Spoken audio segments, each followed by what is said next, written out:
Hi everyone, it's Tiffany here, and I've mentioned before, one of my goals has been to write a memoir, and I've been working on that quite a bit.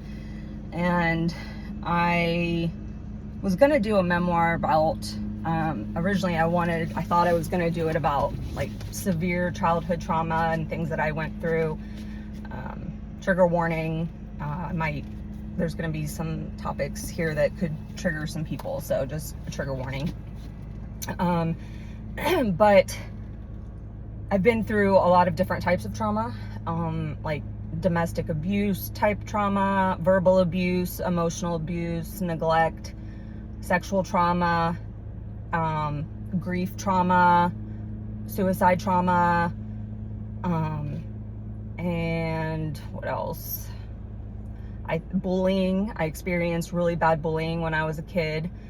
So those are the main types of trauma that I have experienced, and it's a lot and it's complex. I actually am also diagnosed with complex PTSD, which I didn't even know. I thought PTSD was just for, like veterans and people that have been to war and stuff. And so, yeah, I have complex PTSD, and it is from complex PTSD is when a person experiences multiple traumatic events spanning over a long duration of time.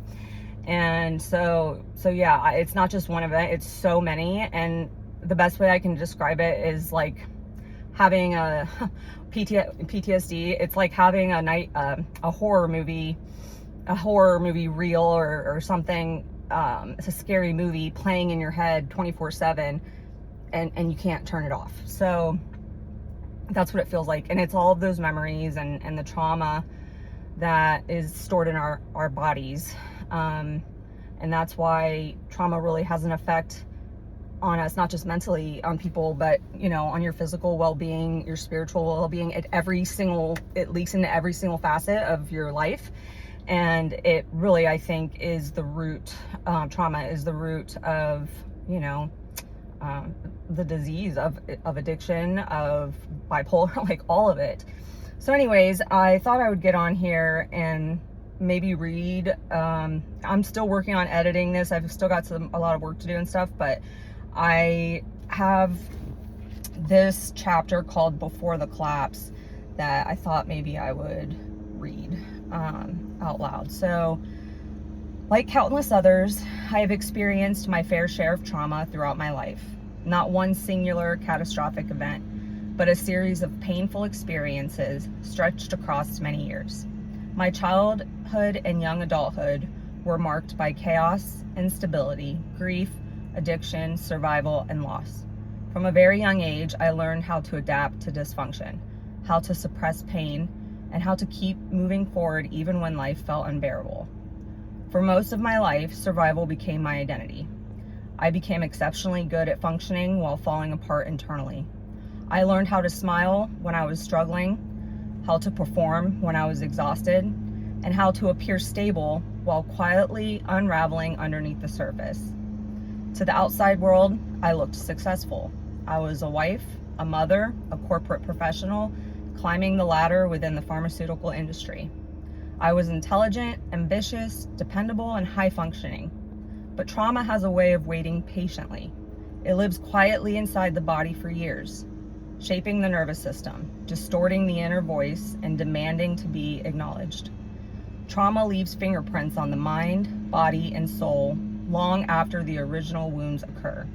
It changes the way you see yourself, the way you experience love, fear, grief, intimacy, safety, and even your own worth. Sometimes the damage is so deeply buried that you do not realize how much pain you are carrying until your mind and body can no longer hold the weight of it. By the end of 2022, years of unresolved trauma, addiction, grief, anxiety, and untreated mental illness culminated in the psychological breakdown that would ultimately alter the course of my life. I was working full-time in a demanding management role within the pharmaceutical industry while simultaneously trying to hold together a household, a marriage, and a family struggling with their own mental health battles. I had recently earned a promotion that I had worked incredibly hard for, joining a fast-paced sourcing team within the organization where I had built nearly 15 years of my career. On paper, my life appeared successful and stable. Internally, I was deteriorating.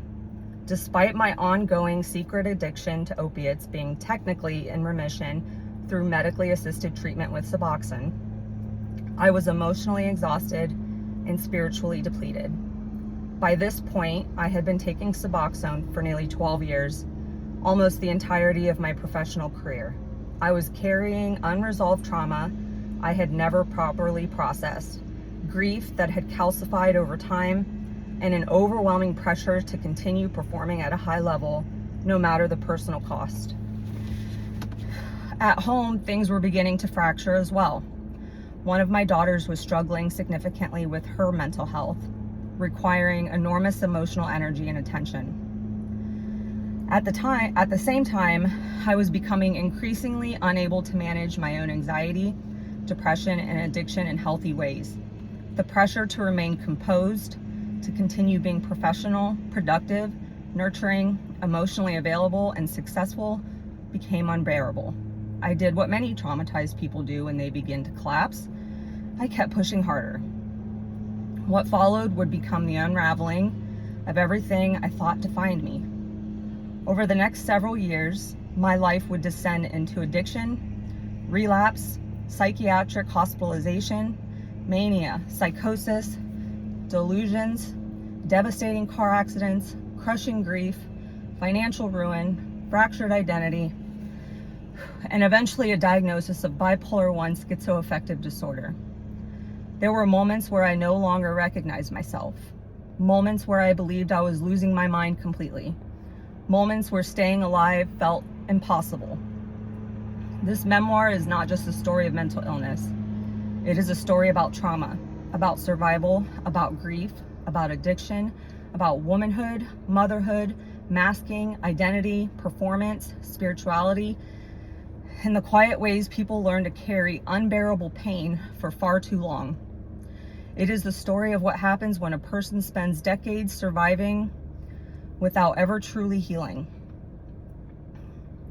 Most importantly, this is a story about reconstruction. I wanted to write this book not only for myself, but for my daughters, so they could one day understand who their mother truly was beneath the diagnoses, the mistakes, the shame, and the collapse. I want them to know that even during the darkest moments of my life, I never stopped fighting to stay. If sharing my story helps even one person feel less alone in their suffering, the pain will have been worth it. What follows is not simply the story of how I fell apart. It is the story of what it took to survive long enough to begin putting myself back together again. Insert poem titled Trauma. And this is a poem that I wrote during a really bad depressive episode. Trauma is like a ghost that comes to haunt. Try to hide from it all you want. It catches up to you, demanding to be felt. These the cards that some of us are dealt. Wanted to bottle it all up and forget about it. Now I'm stuck reliving the pain, no doubt about it.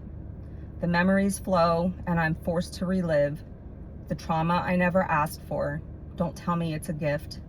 It feels unfair and like a slap in the face. For all the pain and mistakes, I turn to God for his grace. Moving forward is the only choice, but in order to do this, I must face the past with a new type of force.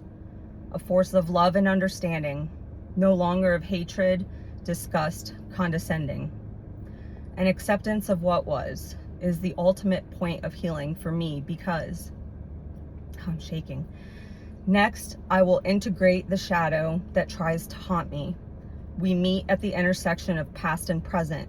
Past wounds feel fresh. Past, present, and future will one day all mesh. The trauma doesn't define me, but yet it is prevalent in my mind. The body keeps the score. For me, I pray for more than my ancestors that came before me. They didn't have the chance to heal. Perhaps it's all within me. And that's it. That's all I'm going to read for now. I am going to keep working on this. I want to make sure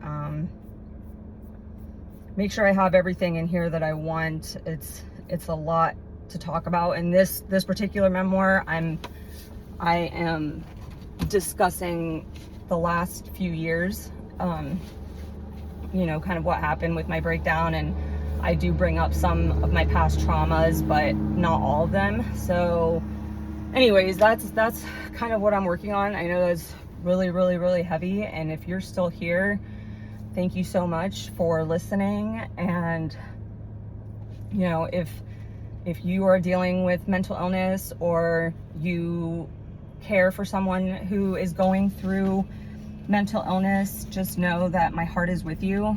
Please know that you're not alone. You know, we're one of millions. There's so many people who suffer in silence, and so that's why I'm trying to be so vocal and out loud and honest about my healing journey, in the hopes that, you know, it can make others feel less alone. So anyways, I'm gonna go ahead and get off of here now. I hope you have a good rest of the day or evening, wherever you are.